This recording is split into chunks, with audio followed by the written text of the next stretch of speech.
Hello everyone. 2015 में आंकड़ों की प्रकृति के आधार पे यानी डेटा के नेचर के आधार पे पांडे ने शोध को दो भागों में बांट दिया था। पहला था गुणात्मक और दूसरा था मात्रात्मक।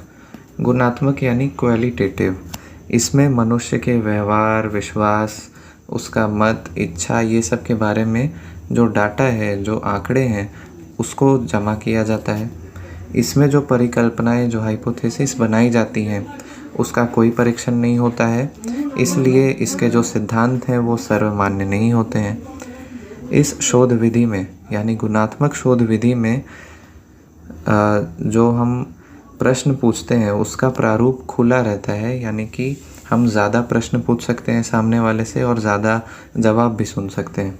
इसका प्रयोग मुख्य रूप से सामाजिक विज्ञान के क्षेत्र में होता है, सोशल साइंस में होता है, और इसमें प्रश्नों का लचीलापन होता है, इसलिए वो ओपन एंडेड है। इसी के अपोजिट में आता है मात्रात्मक शोध विधि। मात्रात्मक शोध विधि में क्या होता है कि जो भी हम क्वेश्चन पूछ रहे हैं उसमें संख्यात्मक रूप से हम लोग आंकड़ों का संग्रहण करते हैं, यानी संख्या, कितना नंबर है, उसको पूछते हैं। इसमें जो हमारा हाइपोथेसिस बनता है उसका हम लोग परीक्षण कर सकते हैं, उसको टेस्ट कर सकते हैं, और परीक्षण करने के ही कारण इनमें सिद्धांतों का निर्माण होता है जो कि सर्वमान्य होते हैं, सब जगह एप्लीकेबल होते हैं, सब जगह एक्सेप्टेबल होते हैं। इसमें प्राथमिक आंकड़े प्रयोग से, सर्वेक्षण से जमा किए जाते हैं, जबकि द्वितीयक आंकड़े रिमोट सेंसिंग, GIS, ये सब से जमा किए जाते हैं।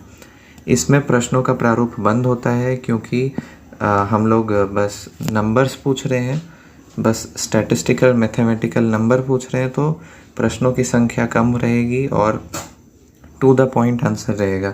इसलिए प्रश्नों की कठोरता रहती है और अलचीलापन रहता है।